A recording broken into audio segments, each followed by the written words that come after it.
Well, I want to ask your opinion. We've got a massive fight coming on. There's a clash of two heavyweights coming up on September the 21st, and we got AJ versus Triple D.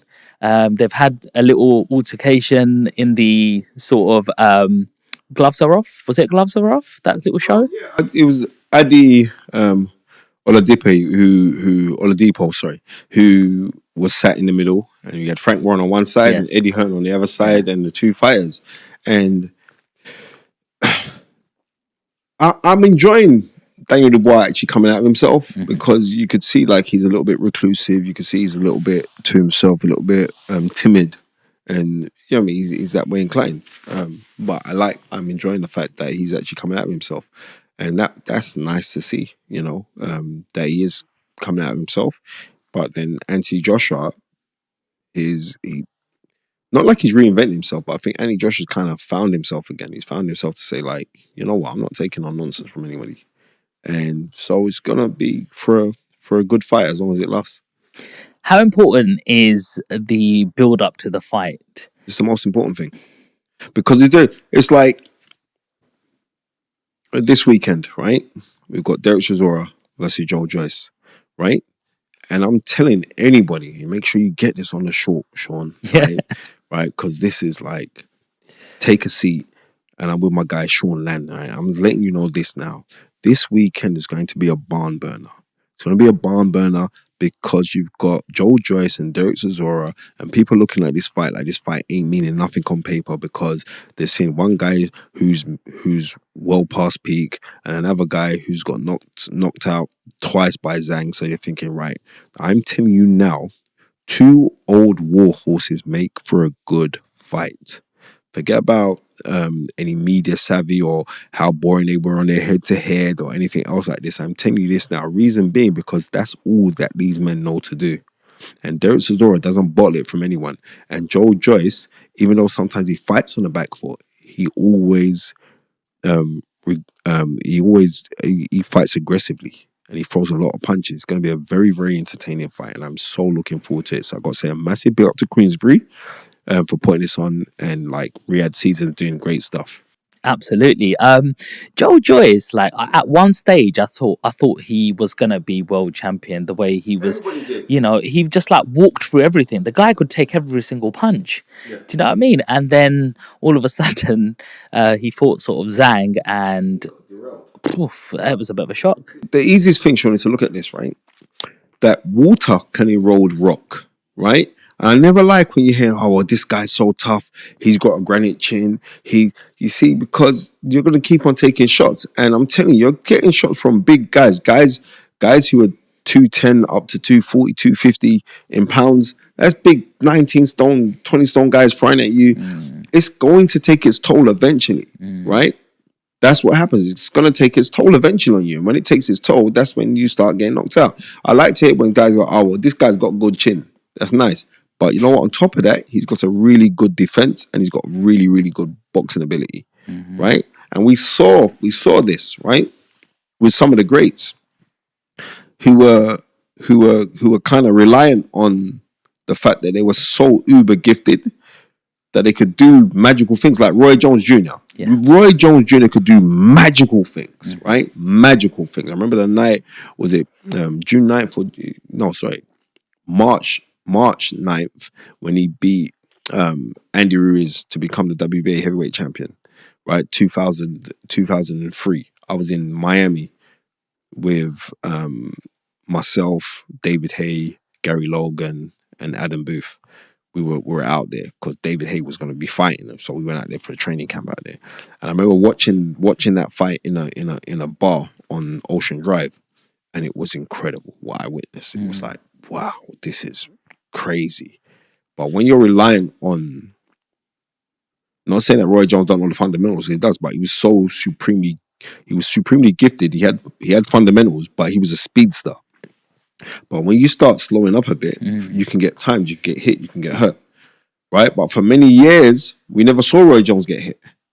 So for years and years and years, we never saw Roy Jones get hit. Then all of a sudden, you see him get hit in his fight against Antonio Otava. He gets hit, and he gets knocked out. Boom. Right? So we're looking at that now. We're saying, wow, So when someone's relying on toughness, or I could just keep on walking forward and getting hit, you're getting hit, you're getting hit. Everybody has a gauge inside of them, just like a computer game, right? Like you're playing a computer game, like you're playing Street Fighter. Yeah, I mean, like I don't know who your favorite character on Street Fighter is, right? Right, Ryu. right, yeah, that's right. I love Blanca because Blanca always reminded me of Derek Chisora, right? Look at it here. Anyway, so when you're watching that, you got a gauge. It's going down, it's going down, it's going down, right? But then you got to go into a next round. But your gauge hasn't gone back up. It's still there. It's gonna go down. It's gonna go down. It's gonna go down. So everyone's thinking, "Wow, you're so tough. You're so tough." Then eventually, it's gonna go. So I like guys who practice the noble art. I'm a big supporter and lover of the noble art and scientific boxing. The crash bang wob is okay, but I appreciate that. I appreciate that, but I don't. That doesn't. I don't go crazy over that.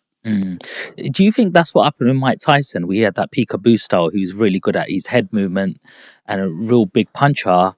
But, you know, when he started getting a little bit older, his movement was left. So he's getting, you know, his movement was less. So he got caught more. Or what do you think the downfall of Mike Tyson was? I know you most probably watched an interview with Evander Holyfield when Evander Holyfield was saying like young Mike Tyson would move his head side to side on certain motion.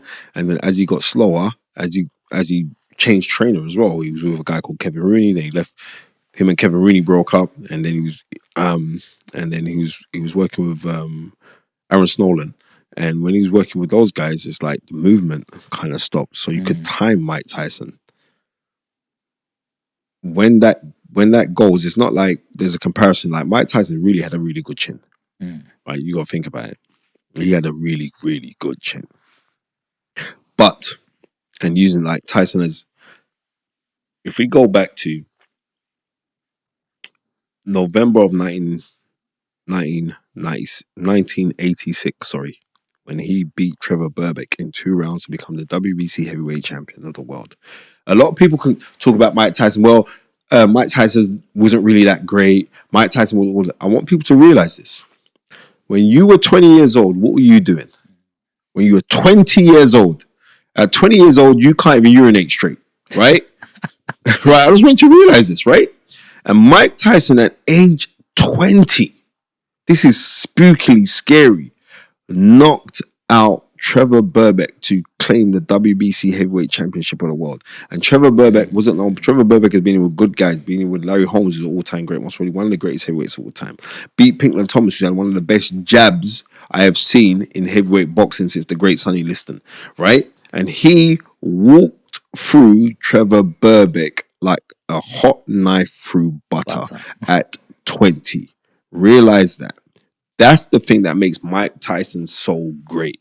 Forget about everything else that he did. Not only that, but he could intimidate everybody. Everyone's trying to fight him, right? Forget about all of that. But that's what made Mike Tyson great, because at 20, what discipline was instilled in that young man from Customato, right? To say, right, I want this tunnel vision, focus, and discipline. And for that, I give Mike Tyson all the credit in the world. I don't care anything else that he did. I'm saying you became the youngest man ever to win the World Heavyweight Championship.